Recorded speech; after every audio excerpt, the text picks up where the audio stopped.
So with that, I'll introduce our first round of contestants. We'll be voting later. I told. And this, well, I was going to say, you know, in the corner, this is like a big prize fight, right? Except it's a three-corner deal. In this corner, we have Mary Burris, and I was worried that I was going to mess this up, but your maiden name is Mijas. Mijas. That's yes. right. So, and you can tell us all about that later. And I presume that R.C. Goss here his name has always been R.C. Goss. No, actually it's not. No. No. I'm Roy Campbell Goss Jr., but Dad was Roy, so they call me R.C. after the Roy Campbell. All right. Now you know everything. That's it. We'll Y'all enjoyed it. And of course, Dudley Sally, who's also on our board, and is just an amazing treasure of Tarpon Springs history knowledge. Anyway, so with that, I'm going to put this mic down here and let you all start talking. You can do a little bit, maybe introductions and say some things, and then if you want to have a conversation, and we're playing it by ear, we'll see what happens. So anyway, if y'all want to welcome our three contestants. Mary, should we hold the mic? Yeah. Hopefully you don't have to hold the mic, because that'll be annoying. Okay. But you do have to speak up. Oh, I will. So, And you know what? there are some cheap seats. This is wonderful because as we've gotten older, and our friends, every time we go out with our friends, just like you said a little while ago, that you think of something and right away they want to say it. They have never let me finish what I've wanted to say yet. So tonight, right. nobody's going to bother That's me. right. You only have to worry about these two. That's all. I'll step on their toes. All right. So Okay. please begin. Okay. I'm Mary Mijas Burris. I was married to Herman Burris, and between us we had 5 children, 8 grandchildren, and 7 great-grandchildren. My parents were John and Josephine Mijas, and my father came to the States in 1924 to Campbell, Ohio, where he worked in the steel mills. And my mother came later. Her parents had come before her, but she stayed to finish her school before they let her come to the States. And they got married in January 7th, 1934. And I was born January 24th, 1936, on top of a grocery store, Kroger's to be exact. And then my father got a bad bronchitis, and we had to move south, so we came to Tarpon Springs, and back of a U-Haul truck with 3 other families. So that's how we ended in Tarpon Springs. We lived at a couple houses around town till we got settled, and we finally bought a house at 42 Acacia Street, and we bought it from Sam Michaeler. And I have the abstract to that house, which is this thick, that he had given them when they bought the house. And just like to mention that the house is still there, and my sister Naomi lives in it. That's where she was born. She was born in that house. And that house and 3 or 4 houses around there, before they were family residences, they were houses of ill repute. And so I'm sure there was a lot of people down there, a lot of single men that had come from the old country that patronized them all. And I know about some of those too, because Herman Burris, my husband, told me. Probably a few from Dunedin came up too. Probably, yeah. We didn't have inside plumbing. We had water running in, and we had a sink, but we didn't. We had an outhouse, and we had that for quite a few years. I think we were almost in high school when we finally got inside plumbing. But it was okay. We all made out. It was not just us. It was in the neighborhood, that's all. And we didn't think anything of it. Most of us didn't have too much money. My father was not a sponger to begin with, so when he came here, he got the lowest paying job in the sponge on the sponge boat, which was a cook. But he also, when he was in Ohio, he went to night school, and he got himself a nice diploma. And night school diploma must have been about that big, and we had it hanging in our living room for many years with his big old diploma by my daddy. But he also was he was a translator for a lot of people.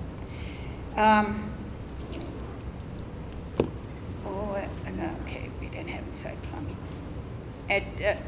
While we were down there, did you want me to go ahead and say the whole story, or did you want to? Do it all, because I'm going to take a lot of time. Okay, all right. Okay, that's good. Anyway, that area down there was called the Fish House.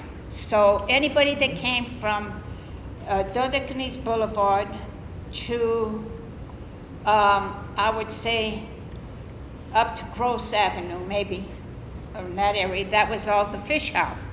And then, of course, we all had the Fish House gang. That's what we were called.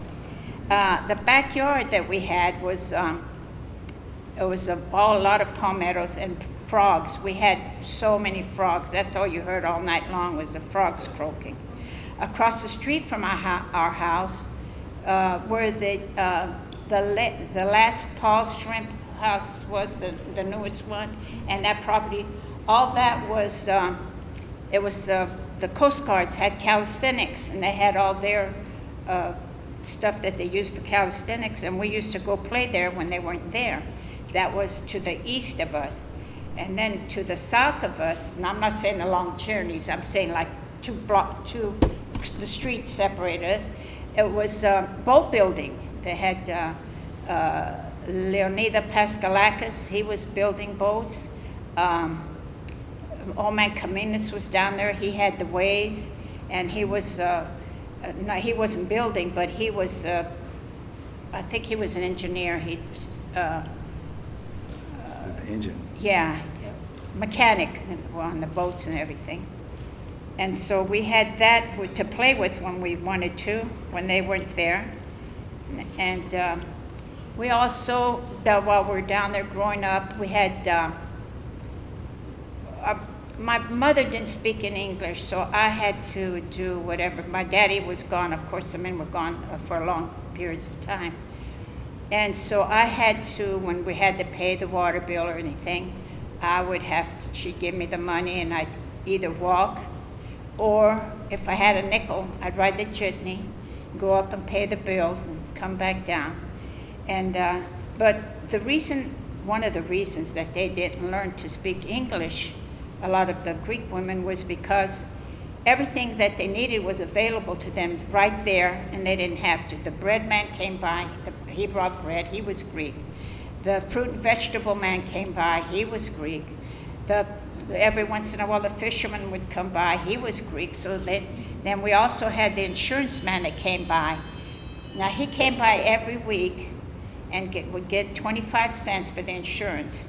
And they would buy insurance like $500, imagine, $500. And they would pay for that insurance 25. And it happens that 25 cents a week for many, many years was a lot more than $500 at the end. But if someone died, that's all you got was the $500.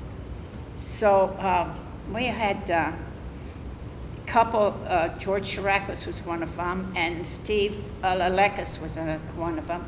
Steve Lalekis had an Oldsmobile, and it was an automatic. That was the only car the other cars that we had, they were mostly stick shift. So every time he'd go in to talk to my mother and for her to pay the insurance, I'd go out, I'd get in his car, I'd put it in reverse, and I'd go down to the next house. Then I'd put it in drive, and I'd bring it back, and I'd park it 2 or 3 times. He never knew that I did it by the time he finished it.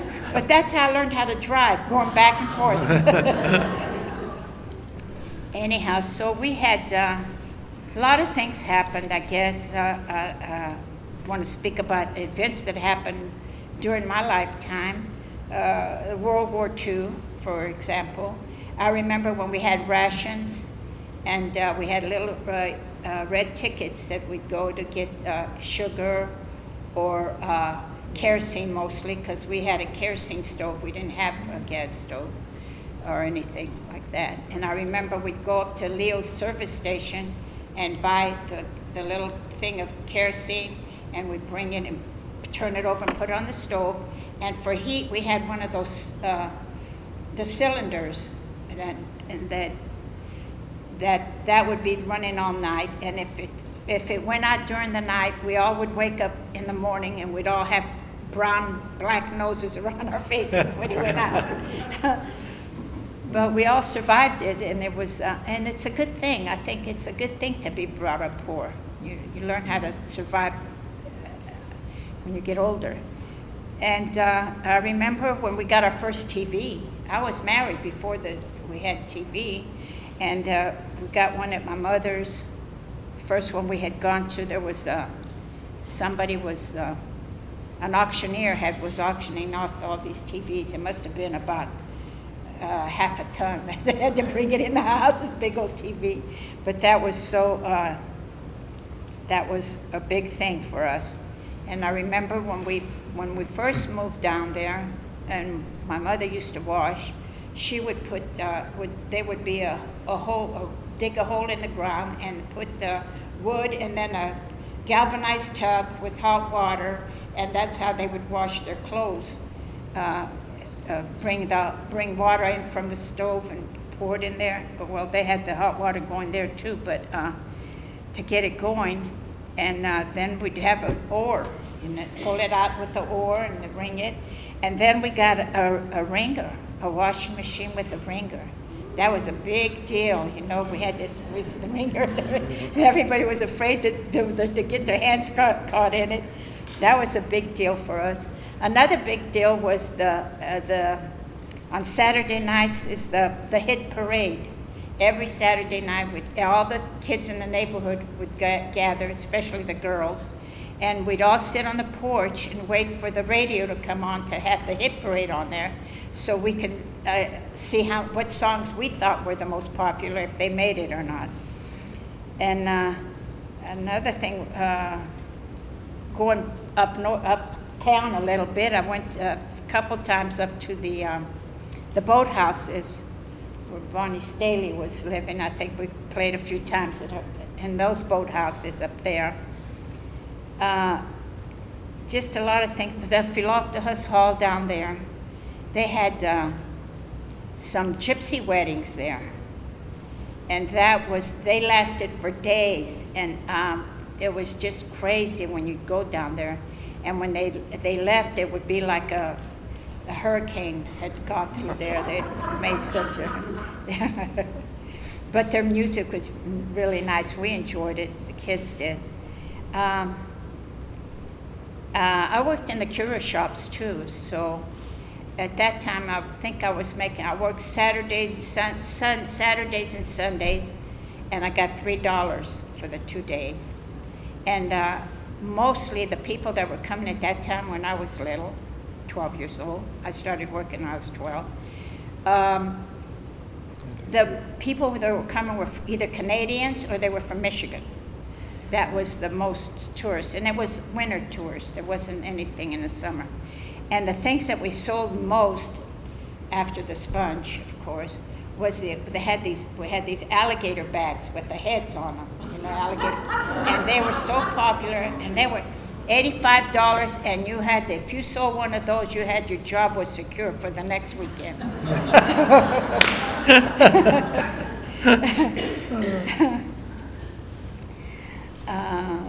me see. What else we had down there? Oh, I remember when we had 16 Fathoms Deep. That was the first movie that came to Tarpon. That was around, I would say 1947, somewhere around there. And there was, of course, there was Lon Chaney and Lloyd Bridges, and then there was this other, he was a minor actor, and his name, I think, was Eric Felladerry or something like that. But my uncles, they were extras on the boats. There was 4 of them, my mother's brothers. And so they befriended him, so they brought him over to my grandmother's house for dinner one night. And oh my God, I had to go tell every girls in the neighborhood to come over to see this guy. He was an actor, and he had shoes on that were made out of eel skin. And we thought that was big deals, big doings. Anyhow, that was very exciting for me when I was that little.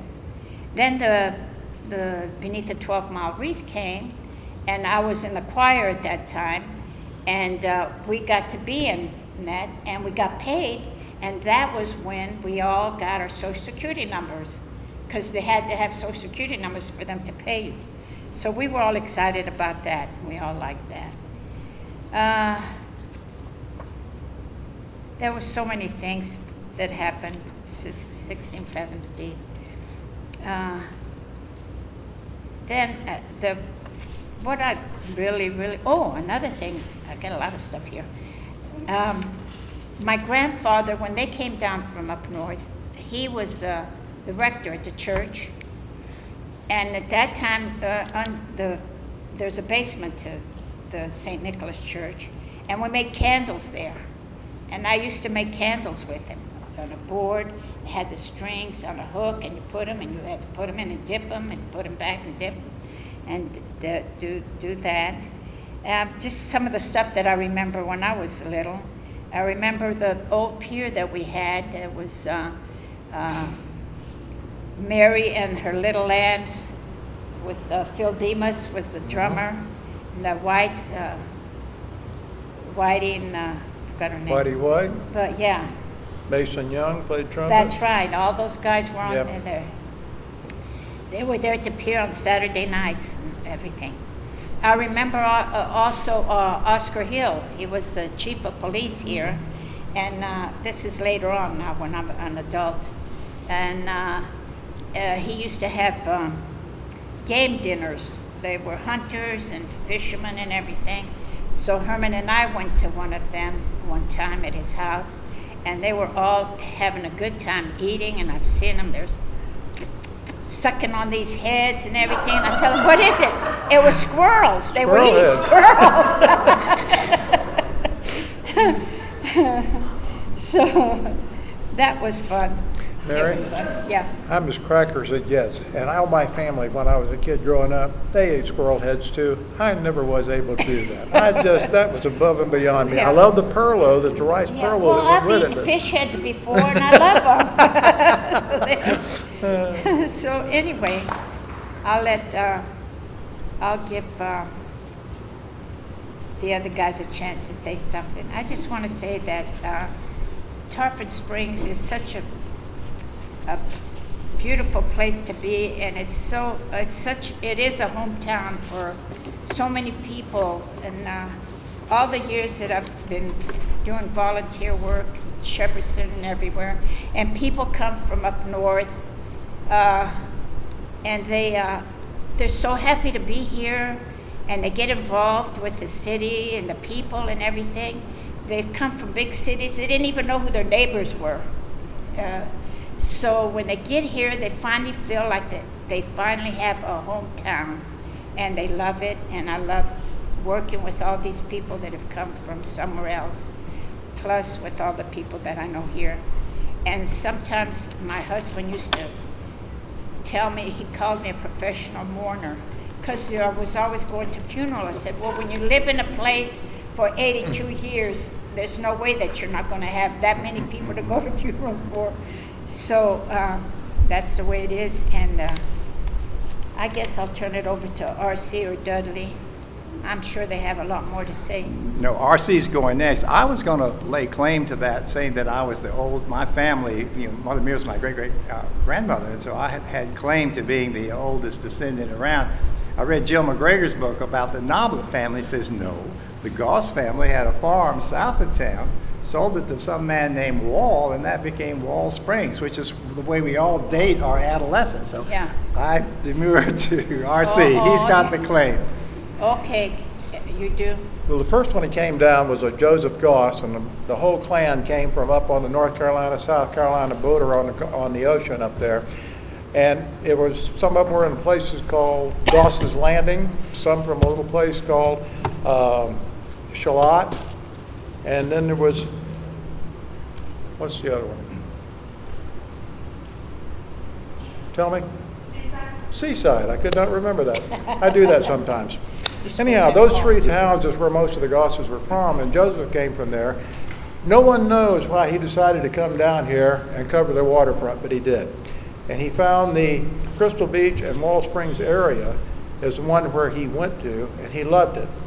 But he felt like he was too old to move his family down here, and he went back home. He was 53 or 4 at the time. He went back to North Carolina, and he told his son, William Reuben, he says, hey, I found this place down in Florida. You got to go. That's all there is to it. You got to take your family and move down here. You'll love it.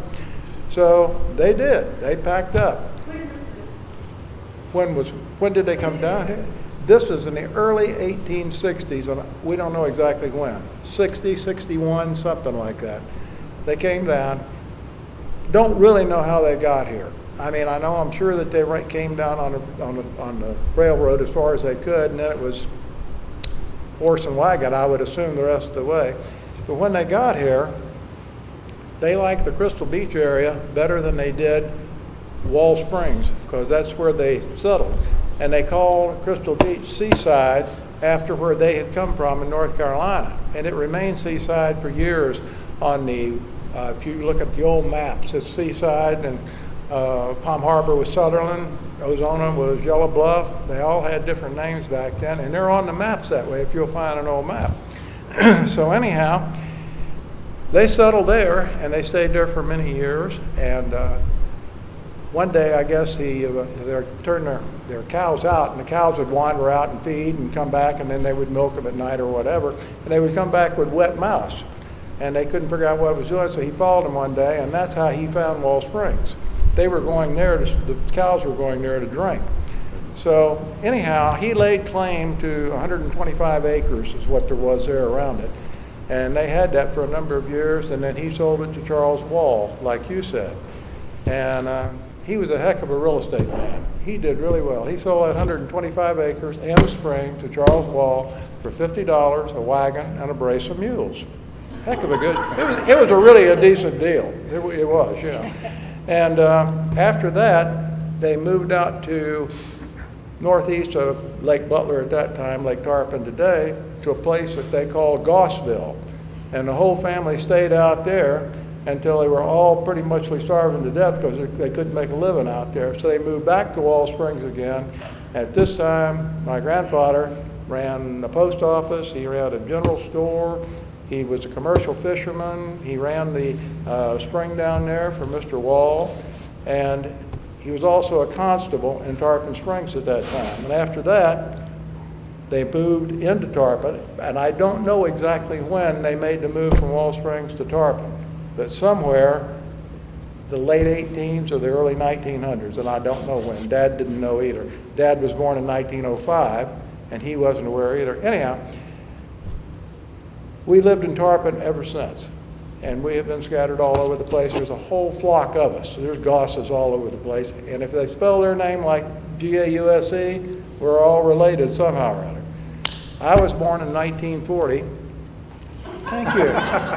Thank you. I appreciate that. He could have attacked. That's right, he would have sucked your blood. That's right. And there's an interesting story about that, too. My mother wasn't supposed to have any kids, and when she got pregnant, the doctor told her, says, shame on you, said, you're going to have to go to Tampa to a doctor over there that can handle this, whatever problem she had, and said, the baby will be born there. So when her time came, Levin Benson, who owned Benson Funeral Home at that time, who was Bill's granddaddy, he took her in a hearse over to Tampa. Well, there were no ambulances.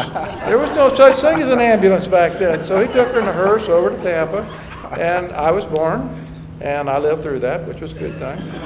And then back then, I guess they let the ladies have more time off. She had a whole week over there before they brought her back. So when she came back, he went back with a hearse, picked her and me up, and I came home in a hearse.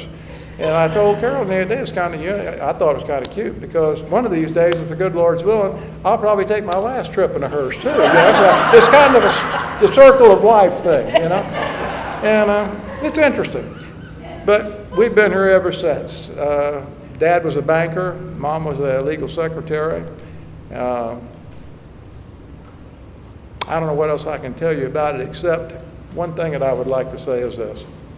Growing up in Tarpon Springs, outside of meeting my wife, was probably the nicest thing that ever happened to me. I wouldn't trade my childhood for anything. The people, the place, and especially the times that I grew up in were fantastic. Like I said, I was born in '40, so I grew up basically in the '50s. And it was excellent. There was no air conditioning and nobody cared. There was no locks on the door because you didn't close your door at night anyhow because it was too hot. And nobody broke in, nobody stole things from you or anything else. The kids could wander around and go anywhere they wanted to go.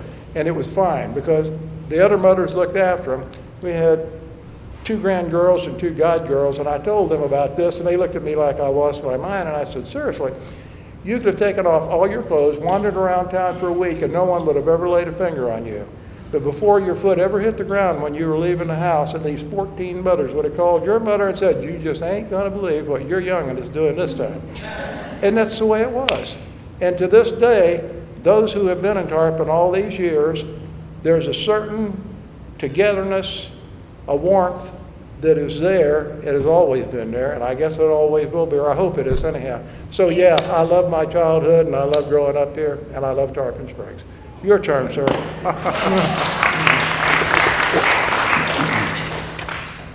I certainly can second RC's. I retired after 30-some years in my professional life, mostly in the Atlanta area in Georgia, and I came home. Most of my high school graduating class is still back here, and Tarpon is really home. I was really impressed when I found that RC's family had been here for a long, long time. My great-grandmother was Mother Mears, Emily Petz Mears, and they came down from Bradford, Pennsylvania in 1882, and really were some of the first settlers with the real estate development. They came in much later with Governor Safford. And so I was born here, and I grew up here until my father was in the military. We took off after the war and went pretty much all over the world, and then came back in the 1990s for a while. And then, so Tarpon has always been home. So as we go across the world and come back, we've always come back to Tarpon Springs. And I once I read a book by a very, very famous Turkish author, Onur Pamukkala, and he wrote a book about growing up in Istanbul in the 1920s and 30s. And he said, it was just so interesting is that here were the big old wooden palaces of the caliphs and the grand mosque, and it just all these things that used to be. And I said, that's like growing up in Tarpon Springs. All these things that used to be. So I grew up right around the bayou in my grandfather's house, Mr. Ernest Mears' house, built in 1901. And no air conditioning, we slept on the sleeping porch, and that was up in the trees. It was just a fantasy world for a little boy. We were in the trees. Mother Mears had planted all these exotic tropical plants around. She knew David Fairchild, the famous gardener, and naturalists. Really all of the Ravis palms and the Chinese fan palms around here came from Indonesia, sent to her by David Fairchild. And in fact, the seeds to the kapok tree he sent to her. She planted the kapok trees, which are down in Clearwater now. I think there's one left. There were originally 2 of them. So I grew up in this tree house, and then my brother and I, next to us was the Ennis Manor, huge house we were 4, 5, 6 years old. And we would go almost every day, it seems like, down to the Villa Pomosa, which was the next house down the way. It's now where the villa condos are. It's unfortunate. It was in my eyes a palace. It was incredible, and we would slip in down there, and it was a very long front porch that passed through. It was huge, one parlor after the other. It was just incredible, and we would just kind of wander around. And my favorite room, there was a billiard room there that was all mahogany paneled, and there was a billiard table there. Beautiful green lights over it, and there's a mantel, and And then I remember on the wall was this, in my remembrance, was this huge turtle. It was a tortoise from the Bahamas or something like that. Bonnie was there. Bonnie was a little older, and she kept us from breaking things, at least tried to. And she told me the turtle really wasn't quite that big, but I thought it was. And then underneath the turtle was what I thought was a little refrigerator, but that was a humidor for the cigars. I mean, this was high living. Then we wandered around into the kitchen, and modern kitchens now have that thing in the middle, which is what yeah. Well, that had about 3 of them, all butcher block. It was a hotel. It was a hotel, and French Powell was the cook, and he would open up the ice box. There was an ice box with blocks of ice in there. They were delivered twice a week or so, and either he or Bonnie's sisters or her mother would chip off some ice from that and fix us a Coca-Cola. And that was the most wonderful thing in the world. So we loved the Villa Pomosa. And like Mary, we played in the boathouse across the street. That was the most fascinating thing. All around the bayou were 3 or 4 of these huge boathouses, as big as any Victorian house. And of course, inside were docks and slips and lockers and that sort of thing. And moored in that one was a beautiful one of these launches that you see, a mahogany launch that you see on the Great Lakes and all, this beautiful boat. And then if you went upstairs, there was a pergola it was a flat open area and with a roof on top. And 2 little boys, we had the best time. We went up there and we shot down all the German gunboats and just had the best time. We had just the best time. And none of those things they're here anymore. And so that's why we said it used to be this and it used to be that. But it still is a wonderful, wonderful place to grow up. I remember the elementary school, it's where the big Greek hall is now. It was about a 3-story brick building, I think. And I started school there, and I was only there for 3 or 4 weeks. Then we moved to Seattle, and then we went to San Francisco, to Japan, all over the place. And I came back, and I graduated from high school here. So I've just had all the luck in the world. I went to the 1st grade here. I graduated from high school here, and in the meantime, I saw the world. So I've had a wonderful life, really blessed with parents and grandparents who were simply exceptional. My epitaph is going to be, well, what happened to you? Is that my father was Colonel Sally. My grandfather was Ernest Mears. Ernest Mears founded he was one of the partners who founded the Sponge Exchange in Tarpon Springs, built the Mears Building. And of course, that was interesting because he had to tear down Mother Mears' house to do that, which became the city park. And then later on, the city park was turned into a parking lot, but the Mother Mears urn is still there. And I'm forever grateful to the Garden Club for preserving that urn and that little corner of remembrance to her, who was a really great lady. And of course, my father was quite something. We came back, and he came back after the war in 1947 and was city manager just for a short period. And he really saved the hospital. 2 wonderful ladies worked out there, Ms. McClure and Ms. Klein, and just sort of ran the place. I think Dr. Belcher was there. I'm not sure who the earlier doctors were. But the hospital was in trouble. It was about to lose its license, whatever it is, the occupancy license or whatever the state issues. So my father and Ms. Klein went up to Tallahassee and arranged for an inspection and really saved the certificate of operation or whatever it's called for the Tarpon Hospital. And at that point, we took off around the world and did some quite interesting things, and then came on back my senior year. And I love being back home. Bonnie and her family were still here where we had played. So many people that I had known, many friends of my parents who had been here for a long time. So it was fun to come back. And this was in the late 50s, and the calypso music was very, very popular.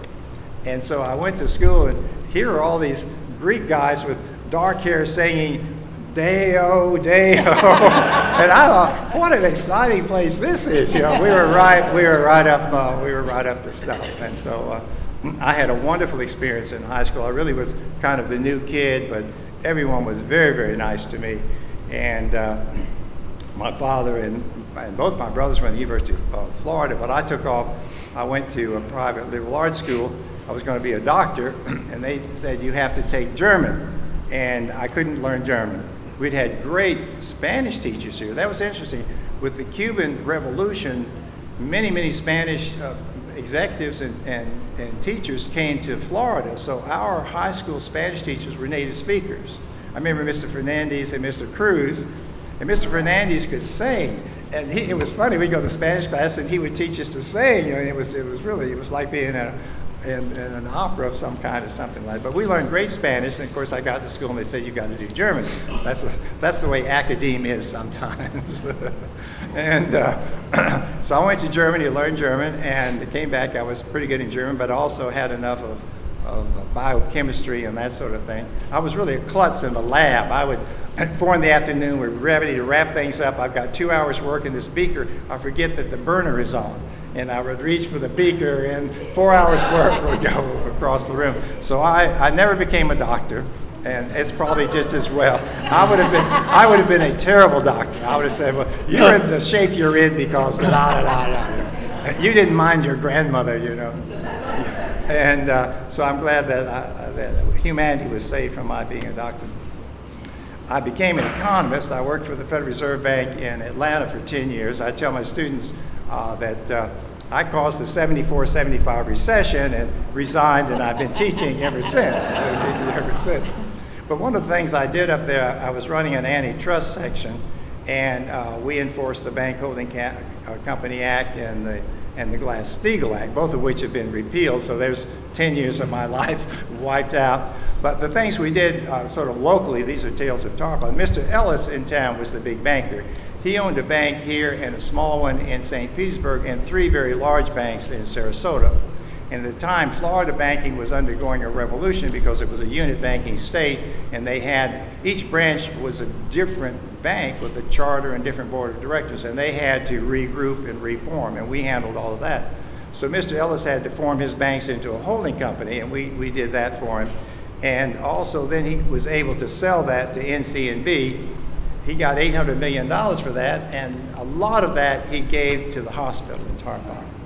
And so that's why it was the Helen Ellis Hospital, and that's why we're still pleased, even though they're different owners at this time.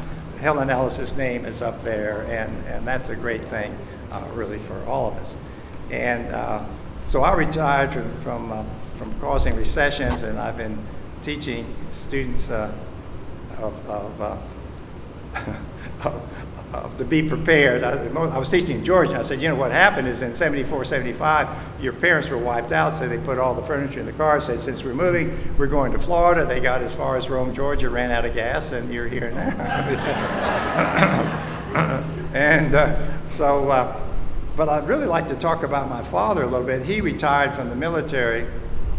He retired from the military in 1955 or so, 57, something like that. Came back to Tarpon Springs because this was my mother's home, and the commissioners prevailed upon him to become the city manager, and he really did a lot for this city. I'll read something. This is one reason we have the Historical Society. This is a transcript of a 3-hour Corps of Engineers video that was made of his incredible career. He built 57 heavy bomber fields in England during World War II, and so he was quite a guy. And we also have that video at the Historical Society, and that's what this society is all about. Someday your great-grandchildren can come in and say, well, do you know anything about our family? And we'll reach in there and say, there you are. That really is the purpose of the Historical Society, and we appreciate your support. Keep it up and bring in the history of your family so we can keep it there. I want to read just one paragraph that he said here. He said, I was an engineer, and they needed a lot of things done. They needed a hospital, they needed a library, they needed a police station, they needed the sponge docks fixed up, they needed a seawall around the bayou, they needed a sewage disposal plant. I said, I can do those things, and I think save you a lot of engineering costs. But it took a long time to get them done. They had a bond issue, and I stayed on until I got them done, altogether 8 years. Then my wife developed diabetes, and I thought I'd better spend more time with the family, so I retired. Then this wonderful statement, being a city manager is a worse job than being post engineer, where you have 6 generals living on the post. So city commissioners are like generals, and their heads are sort of like this. But my father really, I just live in his shadow. My oldest brother, Ernest, became a civil engineer like my dad. He worked for the State Road Department for many years. My next brother, Hammond, he wanted to be a military officer, which he was. A very distinguished career, two times in Vietnam, has many awards from that. He retired then and worked for McDonnell Douglas for a number of years. So that's why I say, on my epitaph, it's going to say, well, what happened to Dudley? he had these great credentials, and You still have time, though. I still You have time. Thank you, Mary. Thank you. I appreciate that. So on those encouraging words, I think we'll turn it over to the audience to ask the question. Well, I worked with your daddy, Colonel Sally, on the historical board for many years. We worked together, and well, I've got to tell you all about those meetings we had at the old railroad station, where we all sat around the little Ben Franklin stove. They would put pine cones in it, and it was lit up, and then we had, where's Eddie? The dog in the middle. That was the sergeant at arms. This is the dog. And we were all having a good time, and everything was going good. Then all of a sudden, everybody's going, oh my God, somebody let one go. It was the dog. Every time he brought that dog. They always blame it on the dog, my Bob. God. You know that. They always blame it on the dog. He Mary. was terrible. He was. But yes, we worked with Colonel Sally. We did a lot of talk. He was older than me, but every time he said something, I learned a lot of the stuff that we were talking about at the time from my husband, who was older than I was too. And every time he would say something, he would say, "Isn't that right, Mary?" And it would be something that happened in their youth, you know. That's right.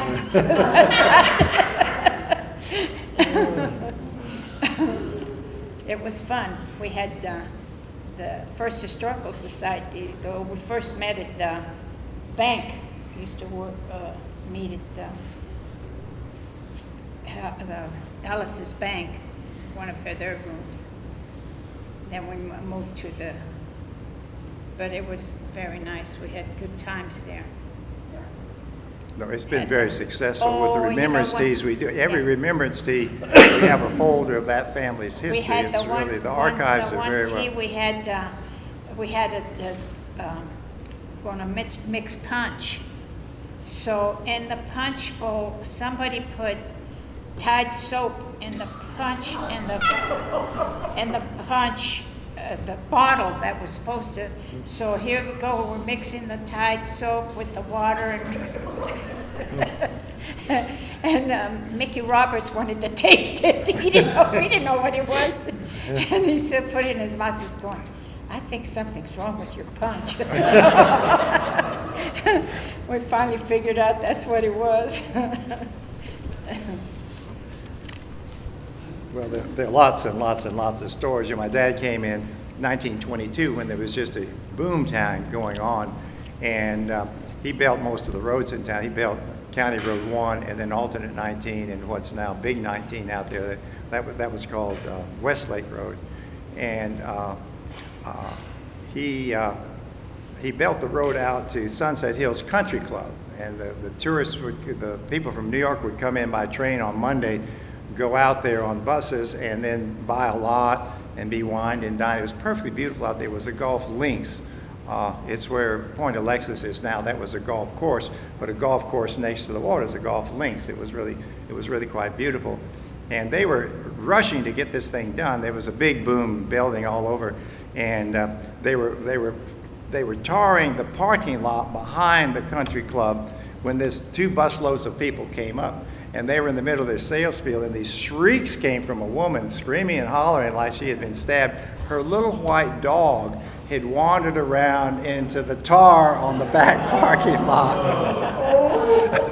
So it's unfortunate that building is no longer there. You know, many a wedding has been out there, and it really it is a beautiful property. And the people who live in Harbor Watch and Point Alexis, you know, you're really in a wonderful, wonderful place out there. Just stories and stories. And one of my father's roommates was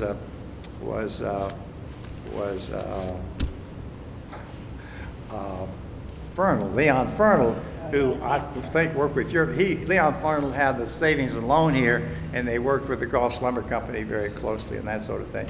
And Leon was about my dad's age, and I got to know him very well when I came back. When my mother died, I came back to take care of my father. And on Tuesdays, everybody went out to lunch together, all the old timers, and it was just a wonderful experience. And Leon had just sold a lot for $50,000. And one of the old timers says, "Oh, you should have hung on to that. You know, it's going to be worth a lot." I think it was Tom Craig, who always wants to make money. And Leon said, "You know, the last time anybody offered me $50,000 for that lot was in 1922, and I think I'm going to take it this time." And then we went riding up around Newport Richey out on the coast there, and Leon owned all that. And I said, "Leon, how did you ever know that this kind of growth was going to happen up there?" And he said, "I didn't. I bought it for the lime rock." That's right. That's exactly right. He used to go out So and development here has been simply unfathomable. For us, it was our hometown. It never occurred to us, you know, that people up north would want to come to Florida. You know, surely there are more exciting places to come to than Tarpon Springs, but no, they came and they came and they came, and I went off to make my fortune. And my classmates who stayed here and sold refrigerators all have nice, beautiful homes on the water. They've sent their children to nice schools and all, and I'm still teaching. Yeah, we took Herman and I were going to go to Greece, and Leon wanted to come, and this is his second wife now. So I told him, "Listen, Leon, if you come with us to Greece, you're going to have to go to the hotels that we go to, and they're not 5 stars. You know, you've got to go according to our budget." He said, "Oh, don't worry. I'm not going anywhere. Anywhere you say, Mary, that's where we're going to go." Now, he married his second wife, and she's not thinking that way. She's wanting the 5, 6, and 7-star hotel. I said, "Y'all are going to be on your own." I said, "We're going this way." So we went to Greece with them, and then he was, everywhere we went, he would stay with me. He said, "I'm going wherever you go, Mary." I said, "Well, you better tell your wife that that's where we're staying." They weren't bad hotels, but I mean, he had a lot of money by then. Poor thing, when he had his first wife, he didn't have so much money. They were working at it. He was still mining rock and picking that stuff. She had to work as a teacher to keep him going. But we had a really good time. He was good about it. Now, R.C., I've asked Jody McCrary to come next time, and he's going to tell some stories on you, so you better defend yourself while you have a chance. Yeah. He can tell anything he wants to, because he knows if he does, I'll reciprocate. Yeah, right. He Tell him have at it. He wouldn't dare. Stories He's got- as far as Tarpon goes. Yeah, Now, he's got some good stories about his daddy and mama, too. They're nice. But there's one that I wanted to tell. Phyllis made a list of things that you could think about, R.C. I said, okay. And she says, the funniest thing that you can remember happened in Tarpon. And I thought about that for a while, and I talked with Carolyn about it. She says, how about July the 4th, 1956? That's got to be it. Because there was a young gentleman from Tarpon Springs and 2 young ladies who were riding around in this little Ford, and the young ladies had cherry bombs with them. And we rode down Tarpon Avenue, and at that time, there was a pool hall on Tarpon Avenue. It's far east, or than the east end, just before you get to where the trail is now, and it had bat wing doors on it to the street. And as they went by, one of the young ladies lit this cherry bomb, and the other one made a lob shot over the top of the car like that, underneath the bat wing doors and into the pool hall. And when that thing went off, they emptied the pool hall, and everybody's out in the street with their cue sticks, you know. We thought that was really funny. So we came back around the corner, and at that time, the police station was still on the back side of the old city hall downtown. It's summertime. The doors are all wide open. And accidentally, they threw one in the door of the police station, and it worked just as well as the one at the pool hall did. The only bad thing about it was, then they made this young man go back by to see how it worked out, and when we did, we got stopped, and I was the only person in Tarpon Springs that got a ticket for shooting fireworks that for 4th of July. You had it coming. I know, and you know the funny part of it is, if you do something like that today, I'd still be in prison. Well, yeah, things have changed. Yep, things have changed. Let me say one thing. When I came back, my father was running the city. There were a lot of people in the city, and of course, I was almost raised by a lot of members of the black community, Miss Lambright and Sam and Elizabeth Archie and Mrs. Ellis Saunders and all, and Daisy Field. We've had we have the Greek community, we have the old timers, and the black community here. Just outstanding people. And one of the first things my father did was to close the city dump. The city dump was out off of where Mears Boulevard dead ends and where the elementary school is out there now. That was the city garbage dump. And he closed that up, and that became, Ed Dorsett was a big member of the community in those days, and he named it Dorsett Park.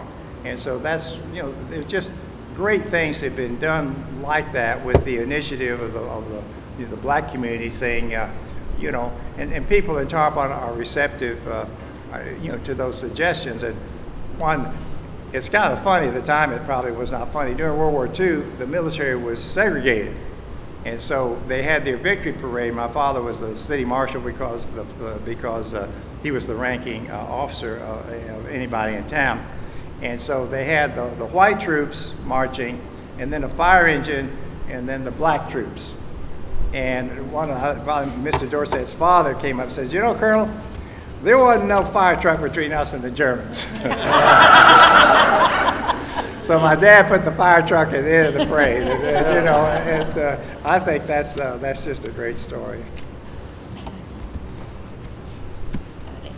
There's lots more. When Sam Archie wanted to start he wanted his kids to go to the boys club here in town, and things were still pretty segregated in those days, and so he founded the Better Boys Club. And my dad gave him an old city shed somewhere, and they moved it down to Lincoln Street and restored the building and had the Better Boys Club. And that was the spirit. And of course, Sam's the father of David Archie, who was our mayor some time ago. So we have some wonderful families in town. Samuel Archie was a wonderful person. We had a lot of dealings with black people, and they were very good friends, always. Never had any problems. Oh. I said, Samuel Archie was a wonderful person. They took the mic from me. Of course, the best thing he ever did, he used to ride me around my grandmother's yard in his wheelbarrow. You like that? I know my mother had, I think, typhoid fever, and we had to be quarantined. And we had Justine. She was a black lady that was a very good person and very good to us, and she took care of us all the time that my mother was. I think Justine was Ella Saunders' sister or niece. They were related somehow or another. It might have been, yeah. There are a lot of good people there. We walked to school every day and we never had any problems. Sometimes we'd stop and ask for a glass of water. Something they would give to us. Went to school, walked home for lunch, went back home, back to school, then back home for after school, and then leave home and go to Greek school and stay there for another 2 hours, then come back home. It was really, really nice. It's interesting that that's my only regret about growing up in Tarpon Springs, is that I didn't go to Greek school and learn to speak Greek. No. I regret it to this day, and I could have, because we went to, elementary school was across the street. All I had to do was cross the street, and it was there. Yeah.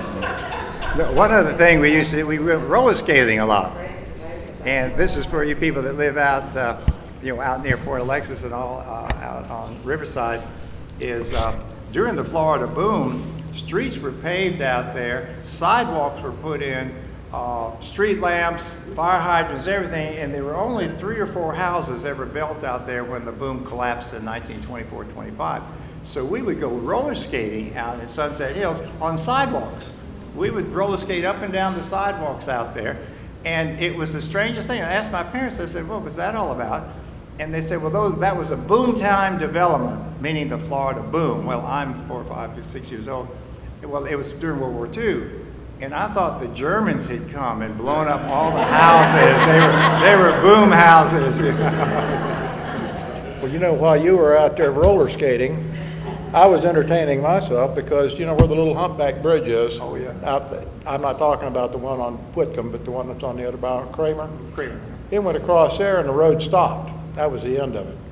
And I'd take my screwdriver and I would walk down to the far end and wade out to where all the oyster bars are. And we'd sit out there on top of that and we'd pop oysters and eat them off of that. You know, that was our entertainment. We did that. And it was always something to do with the water for us. If we weren't doing that, we were out sticking tarpon at night or something or other, you know. We were all water oriented. Well, I had to, my brother was 16 months older than me, but I had to take care of him. My mother would tell me, you go get your brother, because they're always running off. They were out at the pier. They were over there where the Green Dolphin is. It's got that sinkhole there. Mm-hmm. And to get to it, you had to go through all these palmettos. There was no roads, no nothing. And she'd tell me to go get your brother.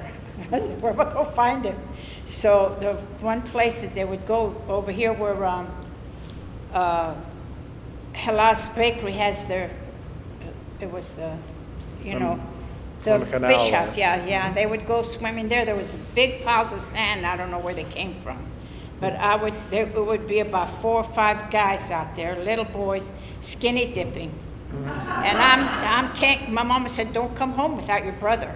So I had to stay there. I'm behind one of these sand piles, waiting for them to come out so we can go home. And he's telling me, get out of here. I said, I can't, I want to, but I can't. So we would go home, and my mother said, was she swimming? Because she was always afraid for them to go swimming. Was he swimming? I said, I don't know. I just, you know, he was with his friends, and I came and brought him home.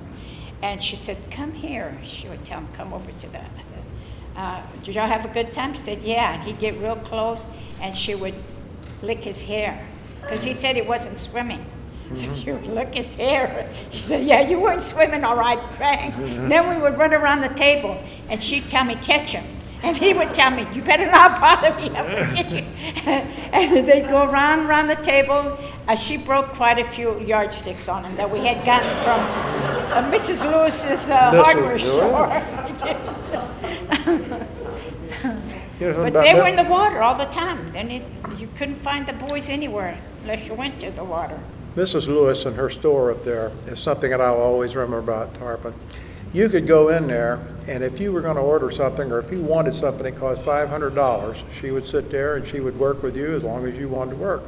And if you went in there and you wanted something that cost 50 cents to go for a new lid on the top of a top for your coffee pot, she'd spend just as much time with you looking for that. And she knew exactly where it was. And she would, but she had the patience of Job, and no one ever cared about their customers more than Mrs. Lewis did. She was one special lady. When I was little, she wanted me to teach her Greek. Mm-hmm. So I'd go to her house on where Whitey lived, what is that, Venetian Court? Mm-hmm. And sit there and do Greek lessons with her. And then she moved out to with her sister out there, and she would tell me, would I come over so we can talk Greek together? She never really learned anything about that.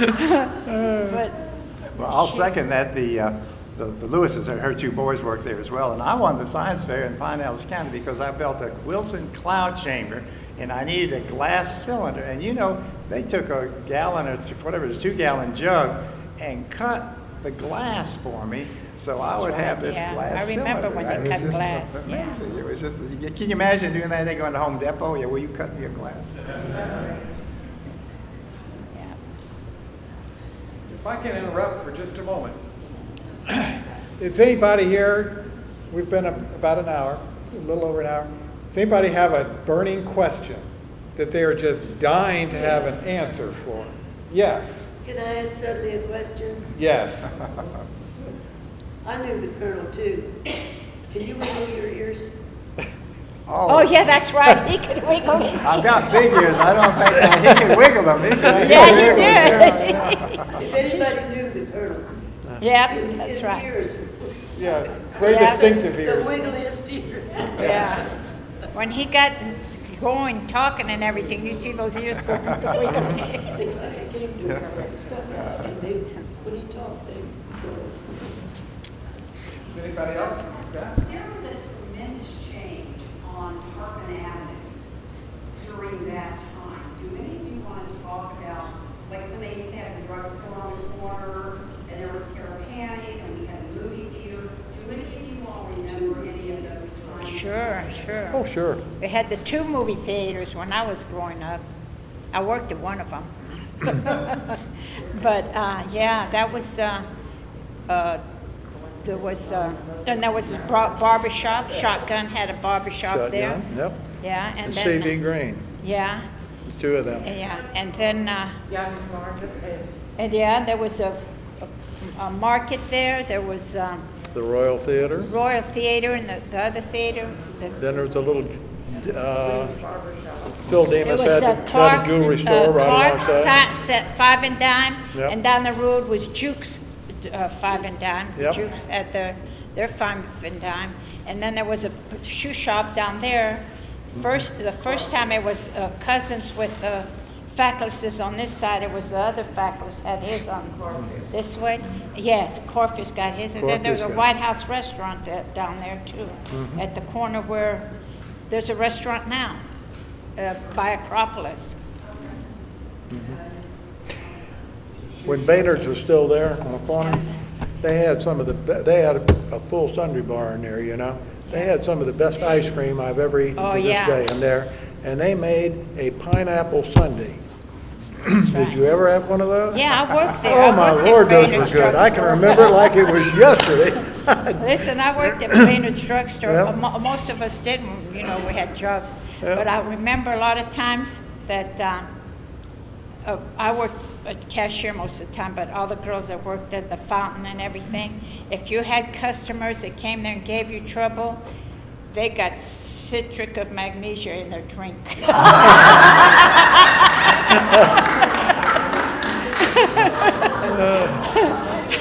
So there was quite a few guys that would come in there and they would complain, oh, the coffee's cold, or this is bad, or this drink's not enough ice or something. Well, they got the job.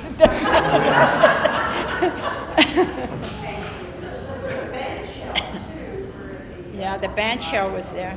Yeah, the park was very active then. A lot of the Greek divers that were sort of in retirement would gather up there.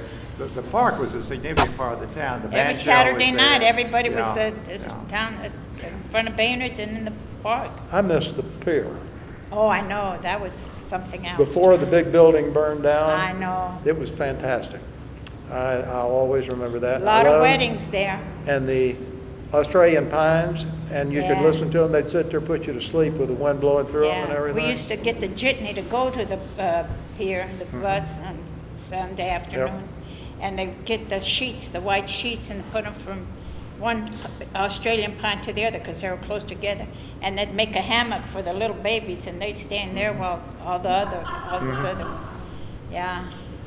You know, we used to go out for all the Greek weddings. The weddings Right. were wonderful. The music was good. Oh, yeah, so were the drinks. And but the first one I went to, we moved back to town. I was a sophomore, and my mother told me you don't ever leave the reception until the bride leaves. Well, along about 2:00 in the morning, I turned to my brother and I said, I think we really ought to be getting home. So those were real parties. They were real. Oh, yeah. The best part of those is like if you were a Greek girl or something, when they had the Greek dances, then my mother would tell me, now when the dance is over, you come and sit down until the next dance. You don't stand around the dance floor, not dancing. So every time everybody would dance, and then everybody go back to their seats except me. I wasn't going back to my seat. I'd pretend like I didn't see her, and she would say, all right, you get the eye. So I'll fix you when we get home. But I just couldn't sit down because I wanted to dance everything because my mother used to say, we got to go. She said, we always had to be the last ones there. She said, you got to put the key in the keyhole, don't you, before we go home. But they're not going to leave you there without them either. They stayed there till we all went home together. Nobody went home separately. Oh, yeah. I remember that. I have one more old sponge story. We were always very close to our Ferris family. In fact, when my grandfather died, he sort of took over the sponge business. And so when Helen R. Ferris was born, my father had one of the few cars that would make it to Tampa, and so he drove Helen's mother over there. So they were always sort of part of the family because of that. And my grandfather had been a teenager here in town, and he worked on the steamer. The only way you got to Tarpon Springs before the roads or anything, you got on the steamer at Cedar Key and came to the Governor Safford, and you came to Anclote, and then you got on the Mary Diston and came into the bayou. That's how you got to town. And so he worked on the Governor Safford when he was 14 or 15. And of course, he learned how to swear as a young kid pretty well. And it was just part of his personality. He just swore all the time. And so later on, we were talking with Helen one day, and she was telling old stories about my granddad. He says, oh yeah, all the Greeks used to call him Mr. Goddamn.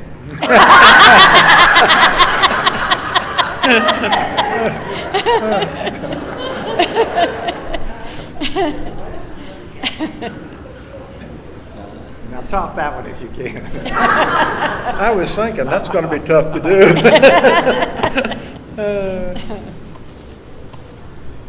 Yeah, we had. Anyone else have a question? I have one quick one. When's the last time you got a spanking and what for? Got a spanking. Spanking? How? Yeah. You didn't get spanked. You never got a spanking? I Just sure your did. brother. My daddy never ever touched us. My daddy would get mad at my mother if she tried to spank us. But she did a good job on us. I'll tell you when I got my last spanking, and it wasn't a spanking, it was a little bit more than that. I was high school. My brother was graduating, but the girl that was graduating with him, this is like old Greek stuff now, I'm telling you. The girl that was graduating with my brother was going to get engaged to this guy. I'm going to say his name was Nick. And Nick and I were good friends, but not, we're just friends. Because my nickname was Cockroach, Catsarida. That's because they said I was everywhere. Everywhere you went, you found me.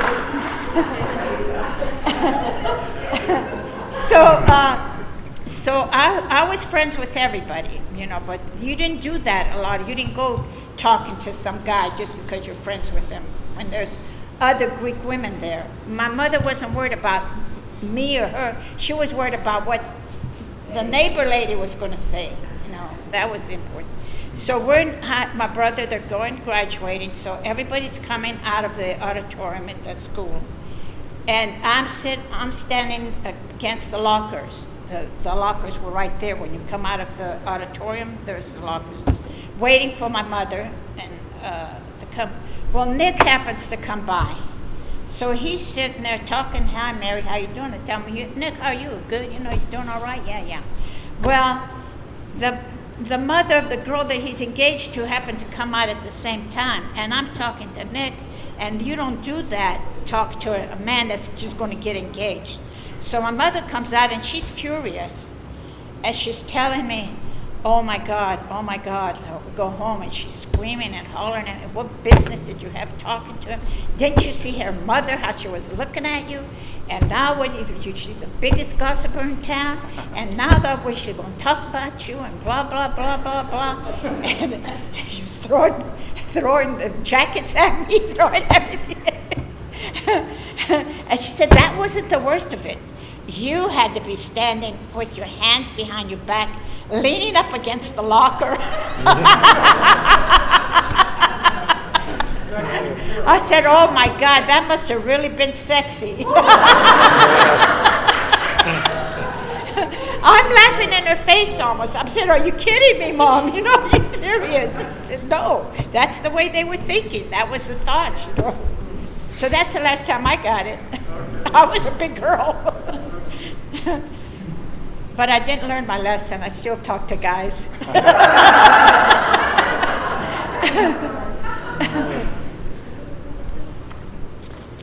RC, you. Last night, it was great. Thank you for asking. It wasn't from you, was it? Oh, that's funny. Oh, just me. Well, you know, my father had been in the military, so he had a web belt. And what he had just come, I didn't even see him till I was 5 years old. I was the first hippie. My mother promised they would not cut my hair till he came back. And so I had hair down to my shoulder. And he'd been back about 3 weeks, I guess, and I sassed my mother. Boy, he went through the ceiling, and he was pulling off his belt, and he was so mad it got caught. Well, I ran out the kitchen door, so I never got that spanking. Oh. But who used to spank me was Miss Saunders. She was my grandmother's cook, and when I was crawling around the floor throwing biscuits around, she would let me have it. Well, my daddy didn't believe in it. He'd get mad at my mother. Even if she scolded us, he didn't like it. But then he was gone all the time. He couldn't protect us. All right. Well, I think maybe it's time to thank everybody. This was absolutely fabulous. Appreciate every one of you. It's your turn next week, and Bonnie's Yeah, we've got right. some great stories here.